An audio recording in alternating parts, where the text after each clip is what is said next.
Azerbaijani's presidential advisor, Hikmet Hajiyev. Thank you for being with us on the program, sir.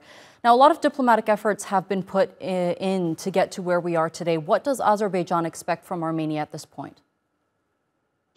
Indeed, Azerbaijan has proposed right after the end of the 44 days of war to sign in a peace treaty, and Azerbaijan has suggested to sign in a peace treaty. Unfortunately, last 3 years, Armenia is dragging its feet and not putting forward a positive agenda with regard to the signing of the peace treaty. One of the key problematic issues is that the Republic of Armenia still having the 10,000 strong armed forces in Karabakh region of Azerbaijan, and Armenia continues to sustain and support illegal puppet separatist regime in the Karabakh region of Azerbaijan, and financially, militarily, and logistically. And Armenia also continues to put territorial claims against Azerbaijan. That is completely detrimental to the regional peace agenda. And as a continuation of this process, what we have seen earlier today, regardless of the yesterday's positive movement, where Azerbaijan demonstrated its utmost good willingness to ensure immediate and simultaneous passage of the ICRC tracks, today Armenian military detachments in Karabakh region of Azerbaijan conducted provocative terror actions against the civilians and militaries of Azerbaijan, as a result of which police officers and also road construction authorities, employees of Azerbaijan, have been killed in a deadly landmine blast.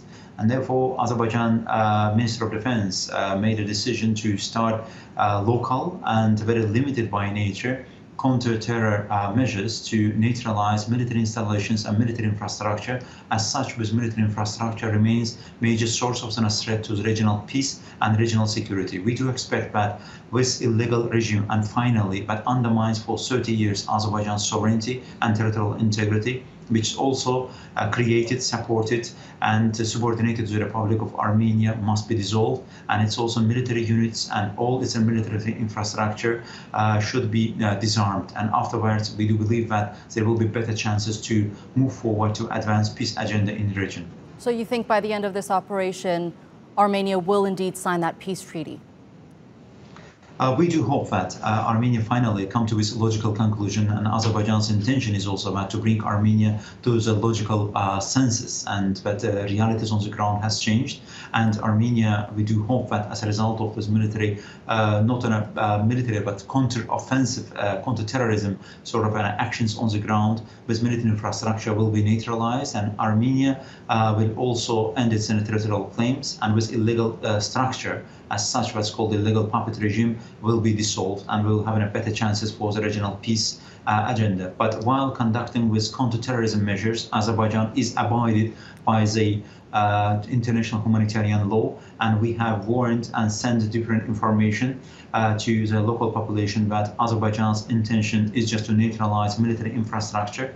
Azerbaijan doesn't have any other goals except with the legitimate military targets, and they will be neutralized, and we will take all due measures with regard to the security and protection of the local civilian population, including their humanitarian needs will be addressed by the appropriate civilian structures of Azerbaijan. In a sense, it's like a more civilian military interaction, where we will put in a particular emphasis on the protection of the civilian population. We do know that there is a Turkish-Russian monitoring center along with Russian peacekeepers on the ground since that 44-day war broke out back in 2020. How involved are they with this anti-terror operation? Immediately within Russia, Turkish anti-terror center has been notified, and their officers have been contacted by the Azerbaijan's Minister of Defense, and they have been notified that such a counter-terror and limited and local actions will be taken by Azerbaijani armed forces in general. And they have been informed, and they're also taking, continuing to monitor the situation on the ground. But of course, on a bilateral basis, Russian peacekeeper contingents has also been informed that they should also take in a due protection. And Azerbaijan, of course, doesn't have any other goals with regard to the Russian peacekeepers, and we respect their status and respect their safety and protection. They go through military channels, and we are also continuing to keep in touch with regard to their safety and security as well.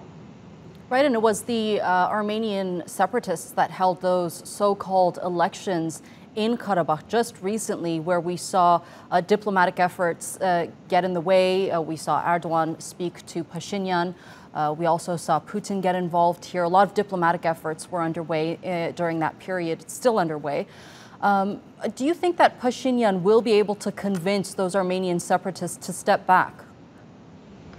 Because we don't believe to the sincerity of the government of the Republic of Armenia, because nevertheless Armenian government and says that they support Azerbaijan's territorial integrity, but their actions on the ground and speak for contrary, because Armenian Prime Minister sent a letter of the congratulation to the illegal separatist entity on the 2nd of September and congratulating them and encouraging them for further actions. That runs contrary and paradoxal to the statement of Armenian Prime Minister, where he actually claims that he recognized Azerbaijan's territorial integrity. Then from Armenian budget, there is a $400 million annual allocation for sustainment and for the maintenance of the illegal puppet regime on Azerbaijan's sovereign territory, and let alone military presence. That we have real armed forces of the Republic of Armenia, 10,000 strong forces, more than 200 tanks, different artillery, armored personnel pieces, and strong artillery elements as well on Azerbaijan's sovereign territory. Therefore, all of his actions once again demonstrate that Armenia's engagement is in a hypocrisy. But we have also seen that Armenia is engaged diplomatic and hybrid warfare against Azerbaijan throughout this last several months. Instead of pushing forward the regional peace agenda, Armenia tried to instigate separatism and also supporting illegal puppet regime with a separatist regime against Azerbaijan. That is an actions of the Republic of Armenia on the ground. Therefore, we do expect that as a result of which counter-offense operation and counter-offense actions on the ground, safety and security will be provided, and also safety and security of Azerbaijani civilians will be provided, because Azerbaijan also is in the process of ensuring return of IDPs and refugees back to their homes that have been under the occupation for 30 years. This military killing machine that is existing in Karabakh region of Azerbaijan will finally be neutralized. Then we'll have a better chance, of course, to pursue the peace agenda and also ensure reintegration, peaceful reintegration of Karabakh Armenians, whom we do consider as citizens of Azerbaijan, to the political, economic and social spectrum of Azerbaijan's daily life. Azerbaijani Presidential Advisor Hikmet Hajiyev, thank you so much for being with us here on TRT World. We appreciate your time.